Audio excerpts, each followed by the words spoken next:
Sebelum lanjut ke videonya, jangan lupa tekan tombol subscribe dan nyalakan tombol loncengnya.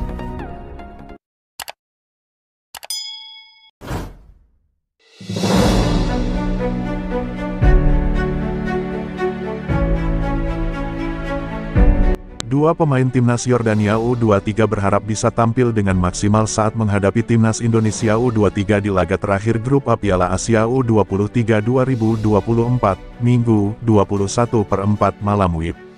Kapten Yordania U23 Waisim Al-Riyalat berharap tim berjuluk Al-Nasama itu bisa ke perempat final Piala Asia U23 2024 menemani timnas Qatar U23.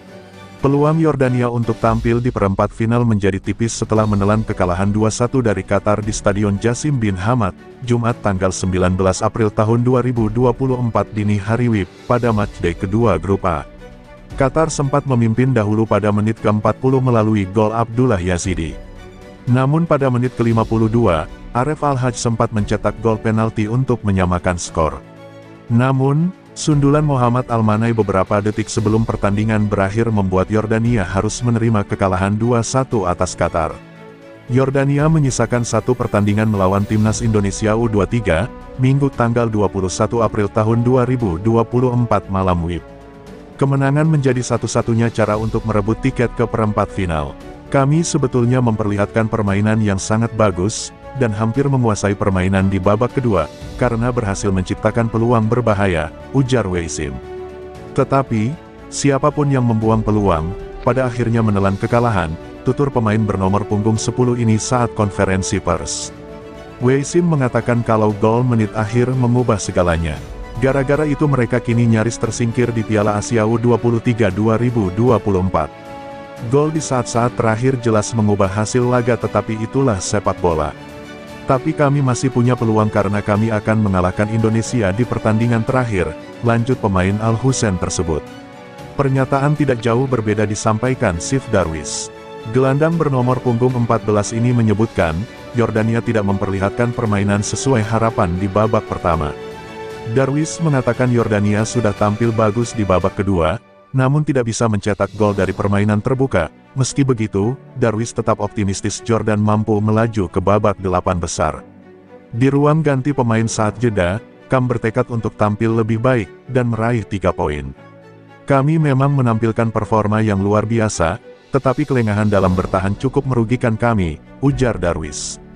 Tapi kami masih punya peluang untuk lolos karena ada pertandingan penting melawan Indonesia pada hari Minggu.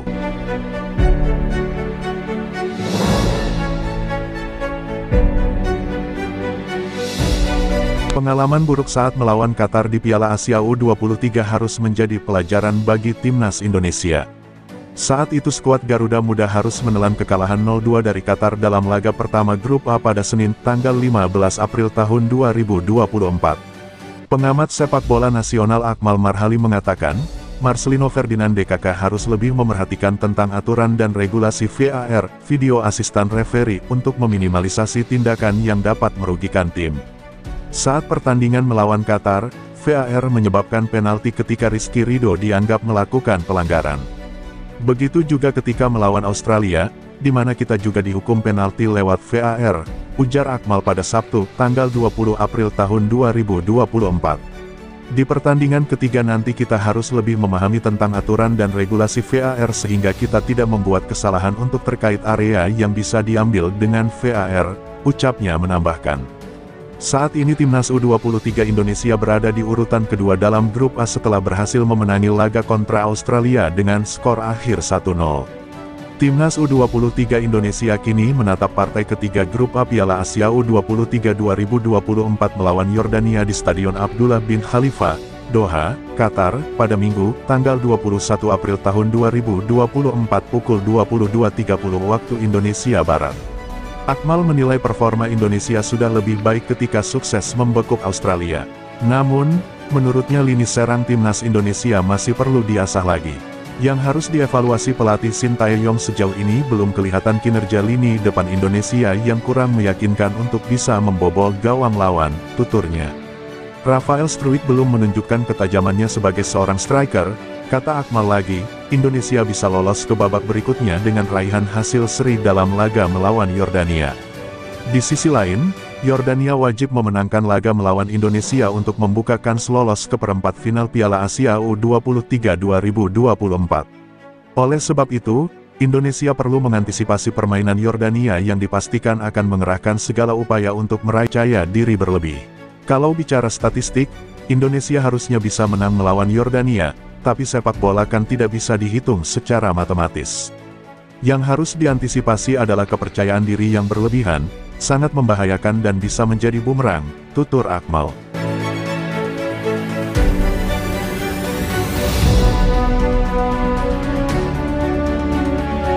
Pelatih Timnas Indonesia U23, Shin Tae-yong, optimistis timnya bisa merepotkan Timnas Yordania U23. Ia mengatakan sudah mengevaluasi kekurangan dari laga sebelumnya. Timnas Indonesia U23 akan berhadapan dengan Yordania U23 di partai terakhir Grup A Piala Asia U23 2024. Pertandingan tersebut akan digelar di Abdullah bin Khalifa Stadium, Doha, Qatar pada Minggu tanggal 21 April tahun 2024 pukul 22.30 waktu Indonesia Barat. Garuda Muda hanya membutuhkan hasil imbang dalam pertandingan tersebut untuk lolos ke perempat final.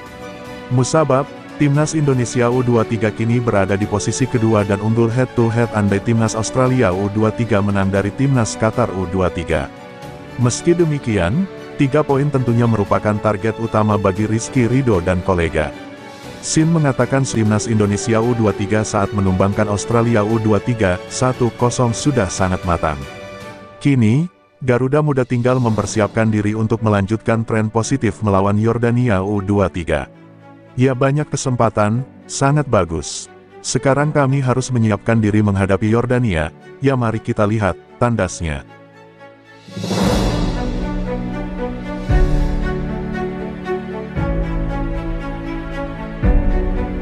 Ketua Umum PSSI, Erick Thohir memastikan Senin, tanggal 15 April tahun 2024.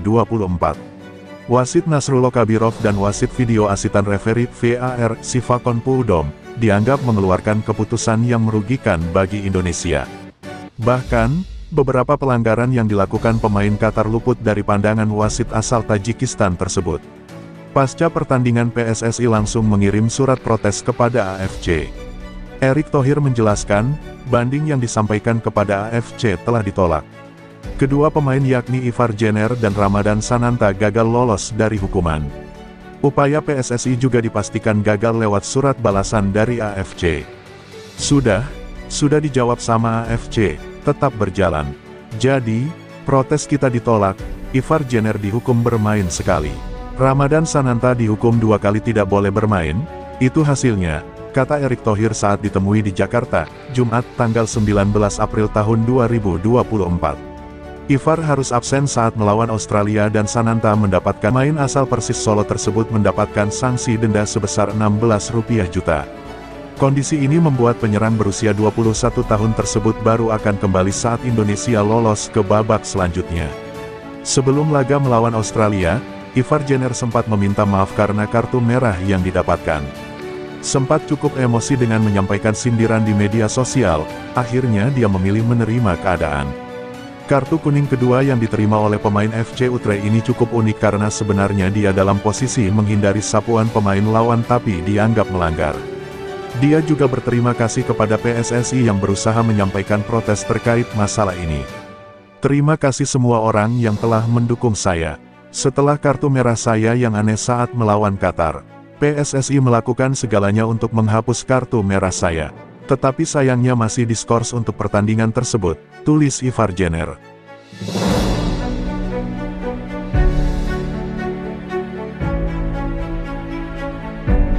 Ketua Umum PSSI, Erick Thohir, menegaskan bahwa pemain keturunan tidak dibayar supaya mau dinaturalisasi dan membela Timnas Indonesia. Sejauh ini sudah ada 11 pemain keturunan yang memperkuat Timnas Indonesia. Mereka adalah Sandy Walsh, Jordi Amat, Sain Patinama, Ivar Jenner, Rafael Struijk. Kemudian ada Justin Hubner, Nathan Chuaon, Jay Izes, Tom Haye, Elkan Bagot, dan Ragnar Oratmangun.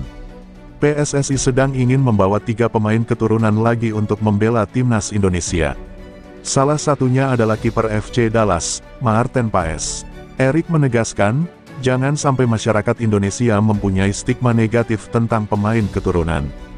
Dia menyebut, para pemain keturunan itu datang karena dari hati ingin membela timnas Indonesia, bukan faktor uang. Erik pun menceritakan perjuangan pemain keturunan untuk membela timnas Indonesia. Contohnya Nathan Chuaon dan Justin Hubner. Nathan Chuaon baru dilepas oleh klubnya SC Heerenveen, meski baru tiba, pelatih timnas U23 Indonesia, Shin Tae-yong, langsung dilepas Trezo Osaka pada tanggal 17 April tahun 2024 sebelum timnas U23 Indonesia menghadapi Australia dalam laga kedua grup April tahun 2024. Usai pertandingan Justin Hubner langsung terbang ke Qatar untuk bergabung bersama timnas U23 Indonesia. Pemain keturunan Belanda itu tiba beberapa jam sebelum kick-off pertandingan. Dengan rasa kelelahan akibat perjalanan jauh, Justin Hubner tetap profesional membela timnas U23 Indonesia. Ia bermain pada babak kedua dan membawa timnas U23 Indonesia menang 1-0 atas Australia. Justin Hubner baru mendarat langsung main. Nathan Chuaon baru datang, langsung main, kata Erik. Artinya tidak ada pemaksaan karena mereka ingin membela merah putih dan itu yang kami harapkan. Silahkan dicek di timnas Indonesia, jangan ada stigma pemain bayaran. Bisa disaksikan di administrasi PSSI tidak ada bayar-bayaran, semua transparan dan semua ingin membela Indonesia, tegas Erick Thohir. Hal ini pun sekaligus menegaskan perihal pertemuan Erick Thohir dengan kiper Inter Milan, Emil Audero. Erick Thohir menegaskan bahwa ia tidak mau memaksa kiper keturunan Indonesia itu untuk membela merah putih. Sama seperti Emil Audero, saya bicara bahwa kami tetap terbuka kepada dia, tapi kami tidak mau memaksanya, tutup Erick Thohir.